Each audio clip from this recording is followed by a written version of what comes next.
He aquí a la Luftwaffe. Docenas de vuelos, cientos de aviones, bombarderos, cazas, cazabombarderos. Todo empezó durante la Segunda Guerra Mundial con la espectacular explosión de la tecnología aeronáutica. Se planteaba la necesidad de soluciones médicas a los problemas que amenazaban la vida de los pilotos. La expansión de la Fuerza Aérea Alemana dio como resultado la aparición de aparatos capaces de volar a mayor altura y velocidad. Los pilotos empezaron a ser sometidos a condiciones de vuelo nuevas y altamente peligrosas, sufriendo repentinas pérdidas de conocimiento y paralización de sus miembros.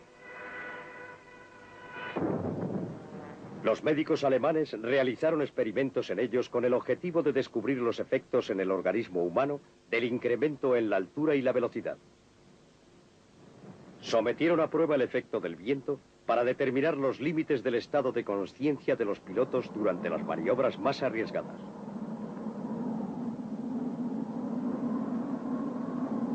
Investigaron los efectos de la conmoción brusca y repentina en el cuerpo humano causada por los primeros asientos expulsores. También realizaron cálculos sobre los efectos en la circulación de la sangre. Los médicos alemanes fueron verdaderos pioneros, alcanzando los límites de la ciencia con el solo objetivo de salvar a los pilotos de la Luftwaffe de una muerte segura, sobre todo después de su derrota en la batalla de Inglaterra. Sobre el médico jefe de la Luftwaffe, el doctor Icke, recayó la responsabilidad de solucionar los problemas médicos suscitados por la nueva tecnología. Icke tenía a su disposición dos médicos, Strugol, directamente bajo sus órdenes, y el doctor Rupp, que trabajaba en una organización cercana. Su relación fue crucial y polémica, pero existió y tuvo como testigo al primer ayudante de Icke, el doctor Lausner. Strugol trabajó para la Luftwaffe. Su base de operaciones era un centro perteneciente a la Fuerza Aérea. Entonces, ¿estaba al corriente de las actividades de Icke? Sí, Icke no hacía nada. Strugol realizaba los trabajos e informaba de los resultados. El departamento de Icke utilizaba esos resultados en términos prácticos. ¿Qué relación había entre Strugol y Ruff?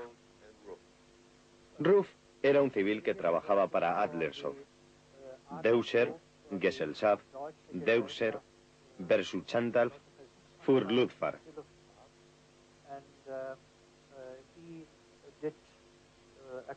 Realizaba experimentos de aceleración y, por supuesto, había contactos entre Strugol y Ruff. Los dos juntos publicaron un libro. Ruff se especializó en la utilización de cámaras de presión de gran altitud. Hasta entonces, los experimentos de Ruff, escrupulosamente supervisados, se habían llevado a cabo con pilotos. Pero a medida que las exigencias de la Luftwaffe aumentaban, hubo que recurrir a soluciones radicales para delimitar la frontera de la resistencia humana. Se llegó a un acuerdo directo con Himmler. El trabajo libera.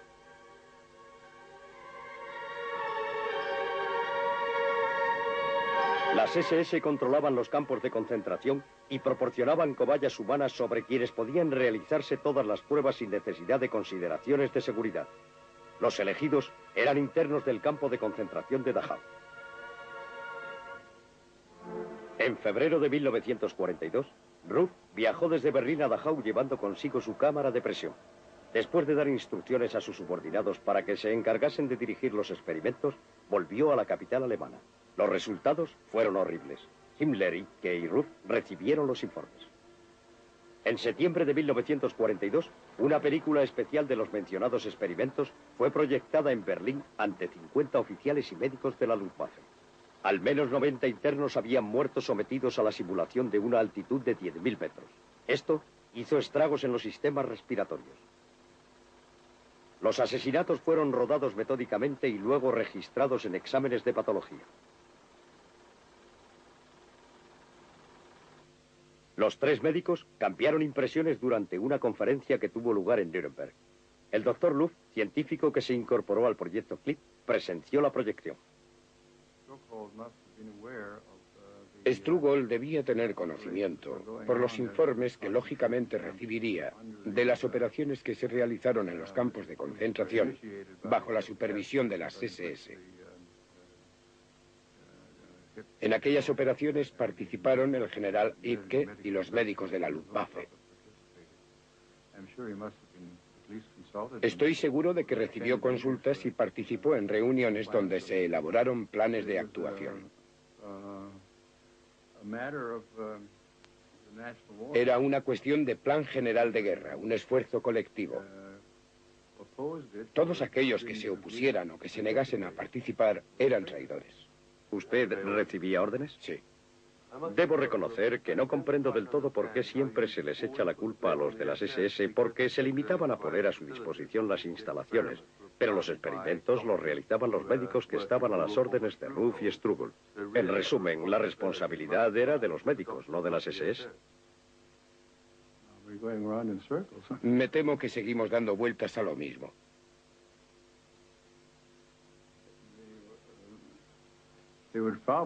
Probablemente no solo habrían perdido sus empleos, sino sus vidas si se hubiesen negado a obedecer.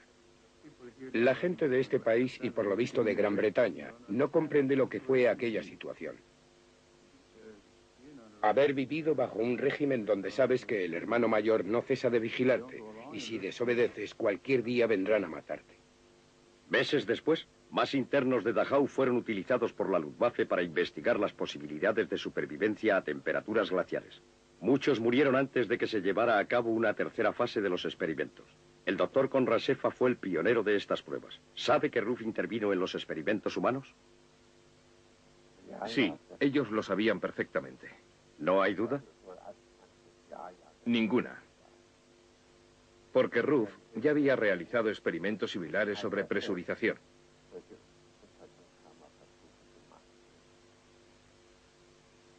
¿Qué relación tenía la Luftwaffe con Dachau?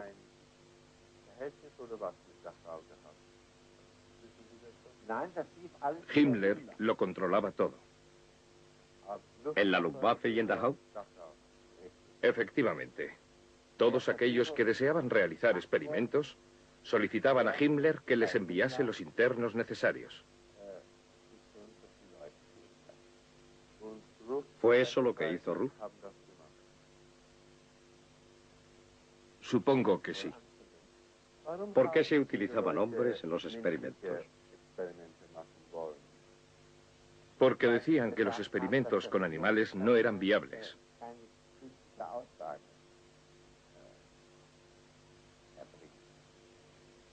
¿Struggle lo sabía? Sí, lo sabía.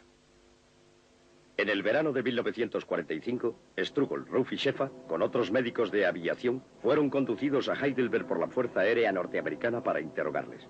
Pero a ninguno de ellos se le preguntó sobre los experimentos humanos. Mientras se realizaban gestiones para incluir a los científicos alemanes en el proyecto CLIP, cada médico redactó un informe sobre sus investigaciones durante la guerra. Struggle fue el editor de los manuscritos. Recopiló lo que pasó a ser una exhaustiva representación de la medicina aeronáutica alemana. Los americanos estaban muy interesados en los resultados de los experimentos. Era imposible resucitar a los muertos.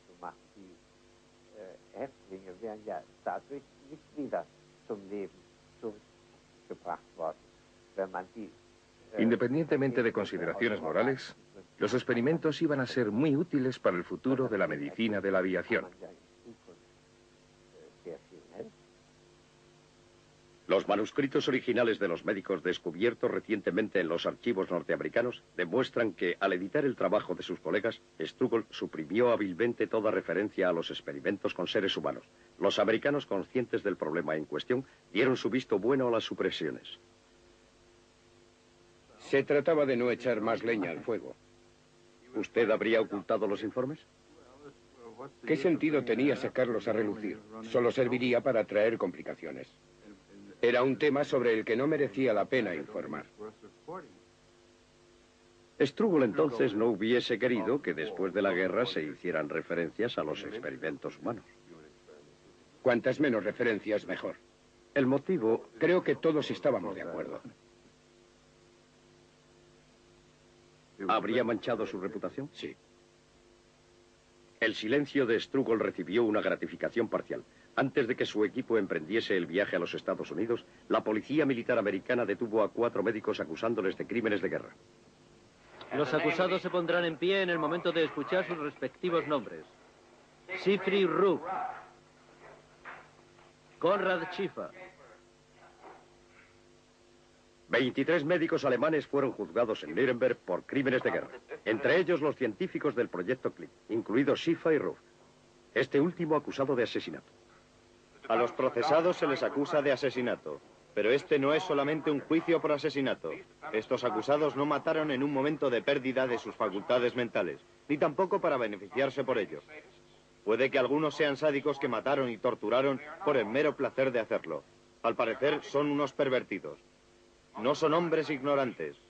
La mayoría de ellos son médicos y con mucha experiencia, y casi todos con la suficiente formación moral y ética como para calibrar bien las consecuencias de sus actos criminales y de una crueldad indescriptible. ¿Puede decirnos si recuerda usted haber visto al acusado Ruff en Dachau? Sí, ¿Se realizaron experimentos desde el primer día? sí, ¿Murió alguien aquel primer día? no. Las pruebas eran altamente incriminatorias. Sin embargo, faltaban detalles de vital importancia. Detalles que habían sido destruidos por los alemanes al final de la guerra. Ruff fue declarado inocente, aunque los jueces afirmaron que las pruebas presentadas en su contra eran comprometedoras. Schäfer también fue declarado inocente. La absolución de Ruff permitió a Strugol trasladarse a San Antonio, en Texas, como miembro del proyecto Clip. En la base de Randolph fundó la primera cátedra americana de medicina para la aviación. La Fuerza Aérea ignoró las actividades de los médicos alemanes durante la guerra, como descubrió Schäfer después de llegar a la base procedente de Nuremberg. Los servicios de inteligencia norteamericanos me interrogaron en Nueva York. Me preguntaron si había estado alguna vez en la cárcel. Yo contesté que sí, en Nuremberg. Todos rieron y me dijeron que lo olvidara. ¿No mencionaron Nuremberg? Nunca, porque al Departamento de Guerra norteamericano no le interesaba el tema. Muchos americanos piensan que sin la aportación de los alemanes, la medicina para la aviación americana habría sufrido un retroceso. Entre ellos se encuentra un protegido de Strugol, Sid Leverett. Yo no creo que esas personas hayan realizado experimentos con seres humanos en los campos de concentración.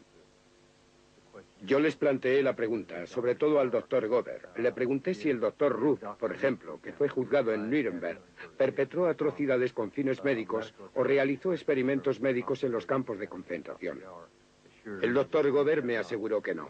Yo no necesito pruebas más concluyentes para satisfacer mi curiosidad. Sir Brian Matthews fue el máximo responsable de los médicos de aviación ingleses. En mayo de 1945 llegó a Alemania con el fin de interrogar a los expertos. Nunca tuvo en consideración el trabajo de los alemanes. En mi opinión, sus mejores hallazgos los realizaron al principio de la guerra.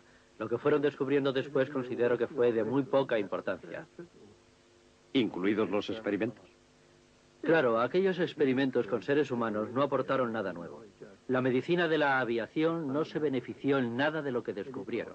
Nosotros conocíamos casi todo lo que ellos consiguieron, matando en cámaras de descompresión y atormentando internos en campos de concentración. Nosotros lo probamos con voluntarios hasta que perdían el conocimiento, pero sin matarlos.